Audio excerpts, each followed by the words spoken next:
본문의 배경은 압살롬의 반역 사건입니다.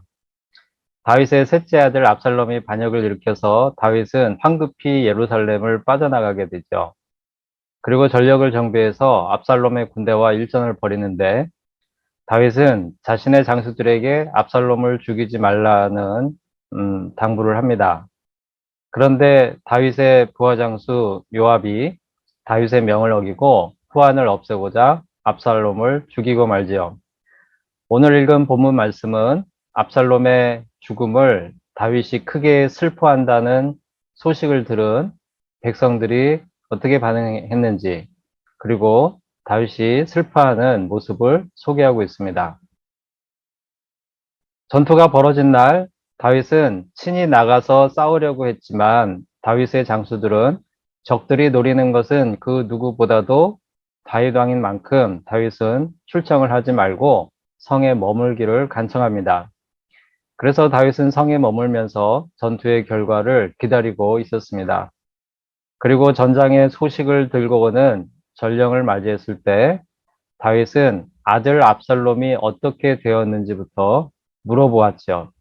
이에 압살롬이 죽었다는 소식을 듣습니다. 그리고는 성로로 올라가서 압살롬의 이름을 크게 부르면서 울며 크게 슬퍼합니다. 얼마나 슬퍼했는지 그 모습을 소개하는 말씀이 우리가 읽은 말씀 그 앞에 나옵니다. 사무엘하 18장 33절 말씀입니다. 한번 보도록 하겠습니다. 왕의 마음이 심히 아파 문 위층으로 올라가서 우니라. 그가 올라갈 때에 말하기를 내 아들 압살롬아, 내 아들 압살롬아, 차라리 내가 너를 대신하여 죽었다면 압살롬 내 아들아 하였더라. 네, 다윗은 압살롬이 죽었다는 소식에 내 아들 압살롬아 하고 아들의 이름을 부르며 애통해 했습니다. 심지어는 내가 너를 대신하여 죽었다면 이라고까지 말하면서 또다시 압살롬 내 아들아 하며 울었습니다. 방금 읽은 이 말씀은 다윗이 압살롬의 죽음을 얼마나 크게 슬퍼하였는가를 보여주고 있습니다. 그런데 오늘 본문의 말씀 가운데 상황에 맞지 않는 어색한 모습을 보게 됩니다. 그게 뭐냐 하면 2절과 3절을 보면 승리가 슬픔이 되었고 전투에서 승리를 하고도 마치 싸움에 쫓겨 부끄러워 도망가듯 백성들이 성으로 들어갔다고 합니다. 치열한 전투에서 승리를 하고 승전가를 부르며 기뻐해야 할 상황에서 백성들은 슬퍼하는 다윗 때문에 그 기쁨을 표현할 수 없었고 마치 패잔병처럼 집으로 돌아와야 했던 것입니다. 백성들의 입장에서 보면 마음이 참 불편하고 한편으로 억울하기도 하고 또 한편으로 자괴감마저 들었을 것 같습니다. 압살롬이 반역을 했을 때 많은 사람들이 압살롬의 편에 섰습니다. 그래서 다윗은 황급히 예루살렘 성에서 도망쳐 나와야 했지요. 이때 사람들은 순간 내가 누구 편에 서야 할까 고민을 많이 했을 것 같습니다. 그런데 돌아가는 정황은 압살롬에게 유리했기 때문에 자신의 목숨을 위해서는 압살롬 편에 붙으려는 생각을 하게 되었을 것 같습니다. 그런데 그렇게 하지 않고 다윗을 따랐던 사람들이 있었죠. 따라서 다윗의 편에 섰던 사람들은 죽기를 각오하고 전투에 임했을 것입니다. 실제 이날 전투는 죽은 사람이 2만 명에 이를 정도로 매우 치열했습니다. 생사를 오가는 전투를 승리하고 돌아온 백성이었지만 그들은 다윗의 슬픔 때문에 마음껏 기뻐할 수도 없고 오히려 죄인이라도 된 기분을 느껴야 했던 것입니다. 그래서 다윗의 군대를 이끈 요압 장군은 본문에서 이어지는 5절, 6절에서 다윗에게 이렇게 말하고 있습니다. 우리 같이 한번 보겠습니다. 사무엘하 19장 5절 6절 말씀입니다.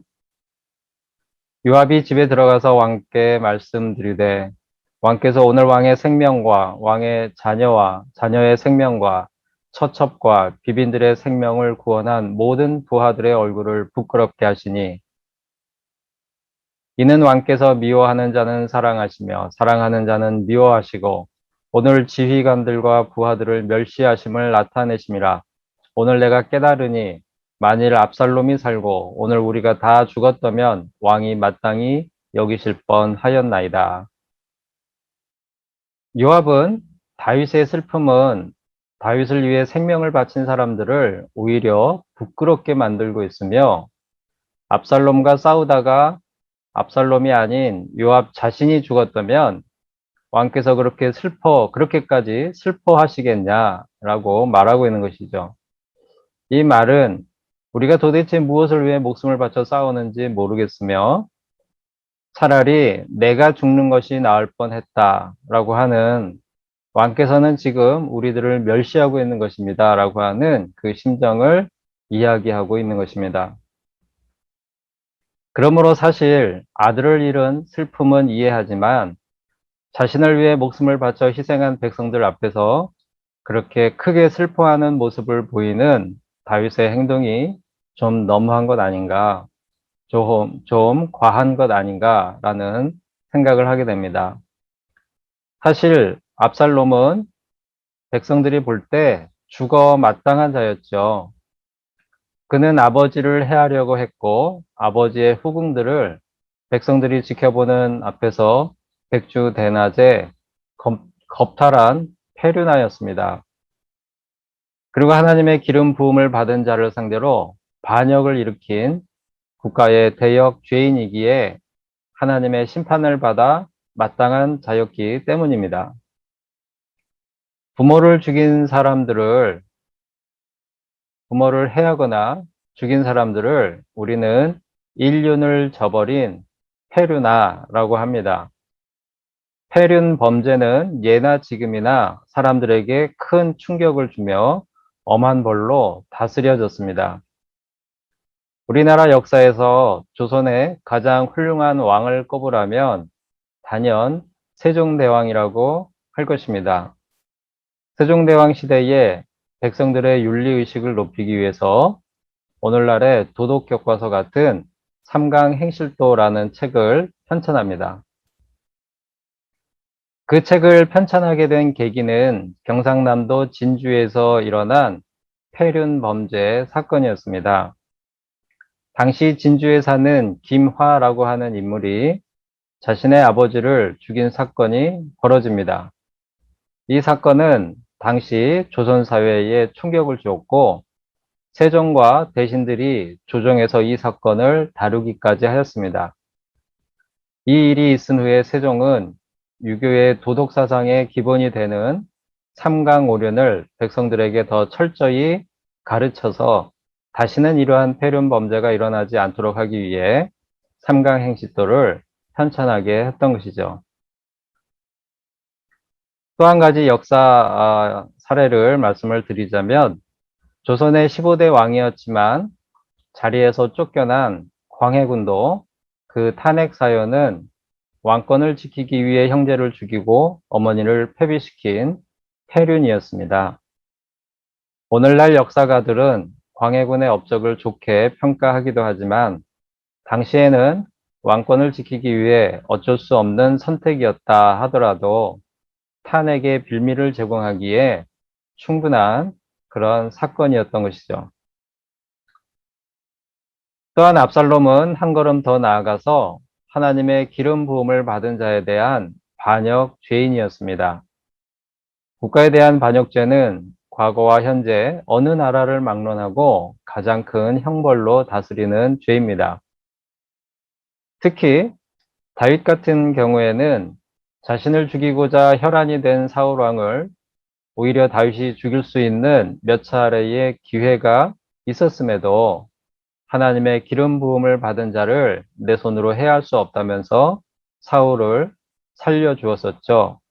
그런 반면에 압살롬은 하나님께서 친히 기름을 부어 왕을 삼은 자신의 아버지 다윗을 자신의 손으로 해하려고 했던 죄를 범한 것이었습니다. 그러므로 그는 다윗을 따랐던 모든 백성들 앞에서 죽어 마땅한 자였으며 그런 그와 그를 따르는 반역의 무리와 싸워 승리를 거두었다는 사실은 그들 모두에게 큰 기쁨이 아닐 수 없었습니다. 그런데 다윗의 슬픔은 백성들로 하여금 그 기쁨을 누리기보다 오히려 주눅이 들고 심지어 수치심과 자괴감마저 들게 하고 있는 것이죠. 이러한 백성들의 마음을 생각할 겨를도 없이 다윗이 그토록 슬퍼했던 까닭은 무엇일까요? 그 까닭은 압살롬을 너무나 사랑했기 때문입니다. 죽은 압살롬을 향한 다윗의 격한 슬픔의 표현은 그가 압살롬을 얼마나 사랑했는가를 보여줍니다. 앞에서 읽었던 18장 33절 말씀에서 다윗은 슬퍼하면서 이렇게 말하고 있습니다. 차라리 내가 너를 대신하여 죽었다면, 차라리 내가 너를 대신하여 죽었다면, 다윗은 자신이 대신하여 죽고 싶을 만큼 압살롬을 사랑했던 것이죠. 죽어 마땅했던 페루나이자 대역 죄인이었지만 그럼에도 다윗은 자신의 아들 압살롬을 죽을 만큼 사랑했습니다. 이 모습에서 우리는 인류를 향한 하나님의 마음을 보게 됩니다. 하나님 앞에서 사실 우리 모두는 압살롬과 같이 죽어 마땅한 죄인들이죠. 사람들은 법으로 죄의 경중을 나누고 그 처벌도 달리합니다. 하지만 하나님 앞에서는 죄의 무겁고 가벼움은 없습니다. 우리는 다 같이 하나님 앞에 죽어 마땅한 죄인인 것입니다. 아담이 하나님의 안식을 거부하고 스스로 영광을 누리기 위해 선악과에 손을 댄 순간부터 사람들은 하나님을 떠나 자신의 영광을 추구하며 살아가고 있습니다. 그것은 곧 하나님의 나라와 또 하나님의 다스림을 거부하고 자신의 나라를 스스로 세우려는 반역인 것이죠. 그러므로 그 죄의 대가는 죽음밖에 없습니다. 그 죽음을 향해 달려가는 우리 한 사람 한 사람을 보면서 하나님은 다윗이 압살롬을 생각하며 크게 슬퍼하듯 슬퍼하십니다. 그리고 하나님 역시 우리를 지극히 사랑하시기에 다윗과 같이 우리를 향해 차라리 내가 너를 대신하여 죽었다면 이라고 말씀하십니다. 하나님 자신이 우리를 대신하여 죽고 싶을 만큼 우리 각자를 사랑하시는 것이죠. 그리고 하나님께서 하신 일이 무엇이죠? 정말 하나님은 말씀하시는 대로 그렇게 하셨습니다. 우리와 같은 몸을 입고 이 땅에 오셨고 우리를 대신하여 죽으신 것입니다. 내가 너를 대신하여 죽었다면 이런 마음으로 오셔서 실제 그렇게 하신 거예요. 그분이 바로 우리 예수님이시죠. 또한 하나님은 다윗이 내 아들 압살롬아, 내 아들 압살롬아, 압살롬 내 아들아 하며 이름을 부르며 슬퍼하였듯이 하나님은 우리 한 사람 한 사람의 이름을 부르며 애통해 하십니다. 왜냐하면 비록 죄인이지만 우리는 하나님의 자녀이기 때문입니다. 상대방의 이름을 불러주는 것은 그를 소중히 여기기 때문입니다. 우리가 누군가의 이름을 기억하는 까닭은 그 사람이 나에게 의미가 있고 소중한 존재이기 때문이죠. 제가 예전에 대안학교에서 근무를 하다가 학교를 그만두고 제가 살았던 괴산이라고 하는 작은 촌동네에서 역사 교실을 열었던 적이 있습니다. 울산으로 내려가기 전인데 역사 교실에 오는 아이들이 숫자가 그렇게 많지 않았어요. 10명도 채 되지 않는 아이들인데 매 시간 제가 아이들의 이름을 부르면서 출석 체크를 했습니다. 어느 날 한 아이가 선생님, 그냥 보면 다 아는데 왜 굳이 이름을 부르세요? 이렇게 저한테 물어보더라고요. 제가 아이들의 이름을 불렀던 까닭은 매번 이름을 부르면서 그 아이들의 소중함을 제 마음에 새기기 위함이었습니다.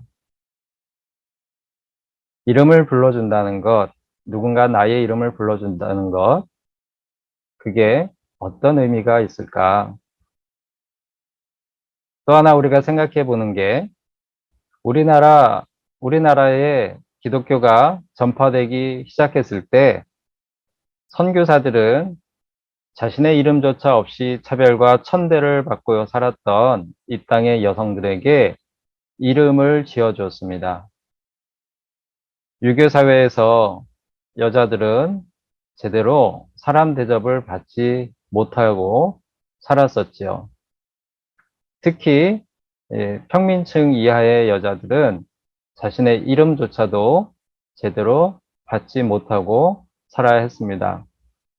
그런 여성들에게 선교사님들이 이름을 지어주고 그 이름으로 그들을 불러주었습니다.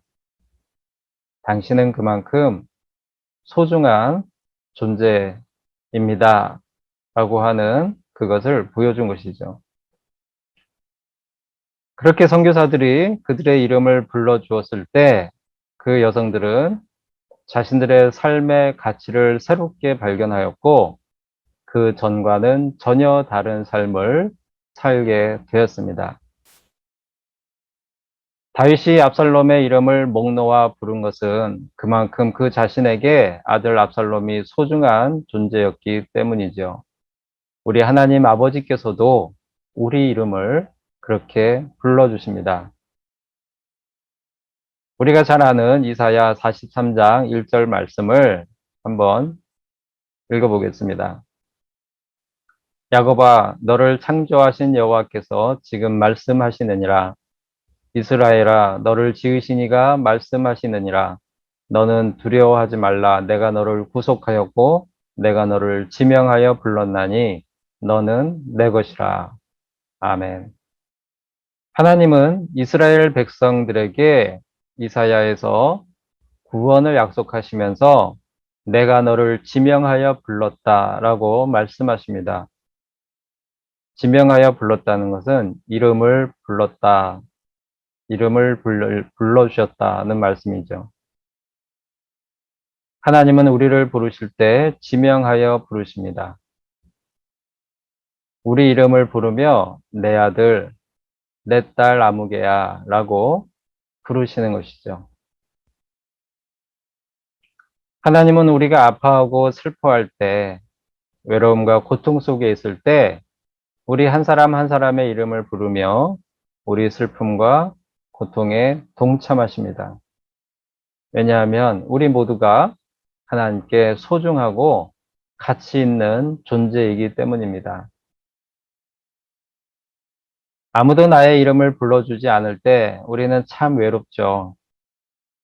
SNS라고 하는 것이 좋은 도구이긴 하지만 그것이 때로는 오히려 외로움을 주기도 합니다.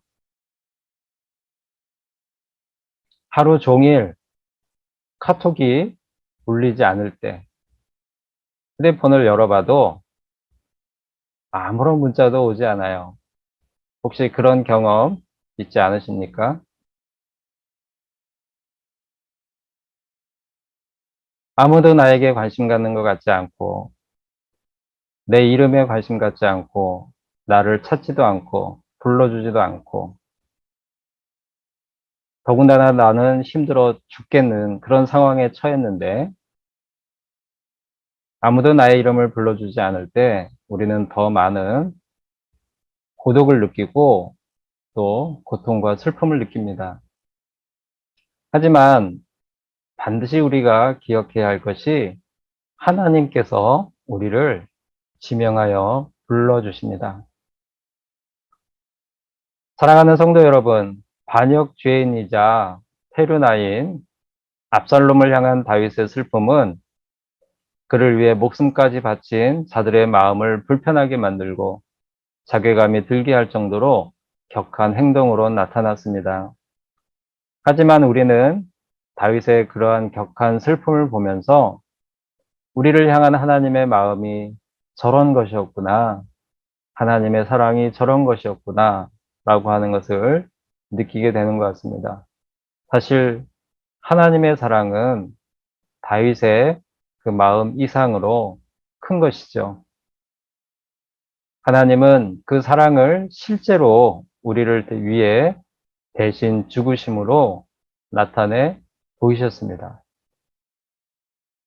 그리고 하루하루의 삶 가운데서도 여전히 우리의 이름을 부르시며 우리에게 우리 삶의 가치를 일깨워 주십니다. 우리 이름을 부르시는 하나님의 음성을 생각하며 우리를 죽기까지 사랑하신 그 사랑을 생각하며 이번 한 주간도 기쁨과 위로와 평강을 누리고 하나님의 사랑에 보답하며 사는 우리 모두가 될 수 있기를 바랍니다. 다 같이 기도하시겠습니다. 살아계신 하나님, 압살롬을 향한 다윗의 슬픔을 보면서 하나님의 마음을 깨닫게 하여 주심에 감사를 드립니다. 하나님, 죽어 마땅했던 저희들을 위해 대신 죽기까지 사랑하심에 감사를 드립니다. 또한 매 순간 저희들의 이름을 불러주시며 동행하여 주심에 감사를 드립니다. 저희들에게 베푸시는 그 사랑에 감사하며 이번 한 주간도 기쁨과 평강을 누리게 하여 주시옵소서. 예수님의 이름으로 기도합니다. 아멘.